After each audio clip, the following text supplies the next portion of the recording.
गलती करना बुरा नहीं, गलती करना बुरा नहीं, गलती से सीखना लेना बुरा है। आज हम लोग पढ़ने वाले हैं क्लास 7 की हिस्ट्री एनसीईआरटी का अध्याय 10 18वीं शताब्दी में नए राजनीतिक गठन का पूरा क्वेश्चन आंसर।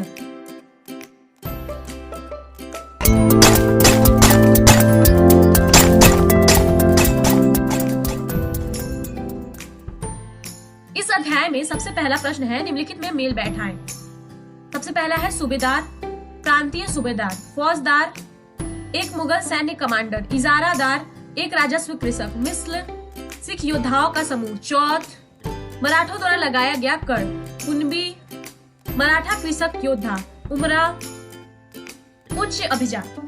अगला प्रश्न है रिक्त स्थानों की पूर्ति करें। औरंगजेब ने डैश में एक लंबी लड़ाई लड़ी। औरंगजेब ने दक्कन में एक लंबी लड़ाई लड़ी। उमरा और जागीरदार मुगल डैश के शक्तिशाली अंग थे। उमरा और जागीरदार मुगल साम्राज्य के शक्तिशाली अंग थे। आसफ जहां ने हैदराबाद राज्य की स्थापना डैश में की थी। आसफ जहां ने हैदराबाद राज्य की स्थापना 18वीं शताब्दी में की। अवध राज्य का संस्थापक डैश था। अवध राज्य का संस्थापक सआदत खां था। अगला प्रश्न है बताएं सही या गलत। नादिर शाह ने बंगाल पर आक्रमण किया, गलत। सवाई राजा जय सिंह इंदौर का शासक था, गलत। गुरु गोविंद सिंह सिखों के 10वें गुरु थे, सही। पूरे 18वीं शताब्दी में मराठों की राजधानी बनी, सही।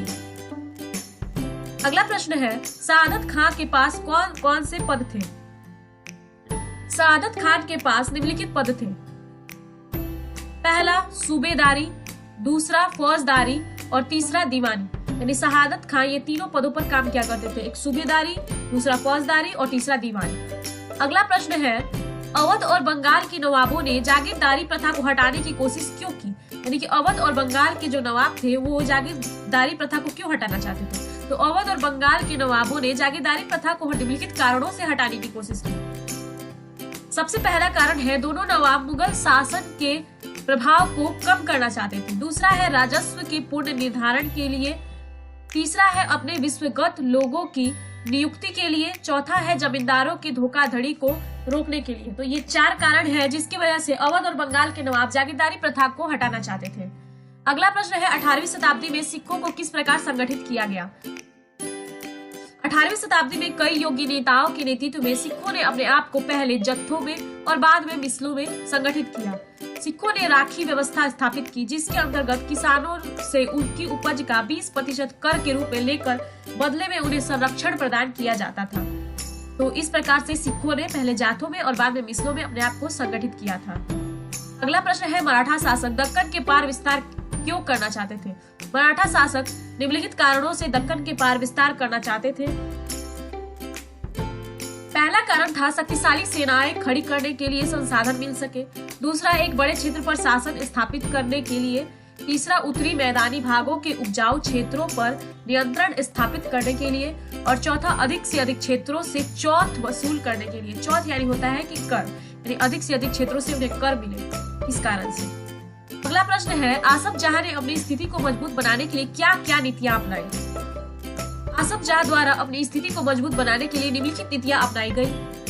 पहला है आसफ जहां अपने लिए कुशल सैनिकों तथा प्रशासकों को उत्तरी भारत से लाया था। उसने मनसबदार नियुक्त किए और उन्हें जागीरें प्रदान की। तीसरा युद्ध करने के लिए भी कूटनीति का सहारा लिया। अगला प्रश्न है क्या आपके विचार से आज महाजन और बैंकर उसी तरह का प्रभाव रखते हैं जैसा कि वे 18वीं शताब्दी में रखा करते थे। तो हमारे विचार से आज महाजन और बैंकर उस तरह का प्रभाव नहीं रखते जैसा कि वे 18वीं शताब्दी में रखा करते थे। 18वीं शताब्दी में महाजन और बैंकर निम्न तरीके से राज्य को प्रभावित करते थे। पहला है राज्य ऋण प्राप्त करने के लिए स्थानीय सेठ, साहूकारों और महाजनों पर निर्भर रहता था। दूसरा ये लोगों को पैसा उधार देते थे और बदले में बंधक के रूप में जमीन रख लेते थे। जल्दी से सब्सक्राइब करो और बेल आइकन पे क्लिक करो।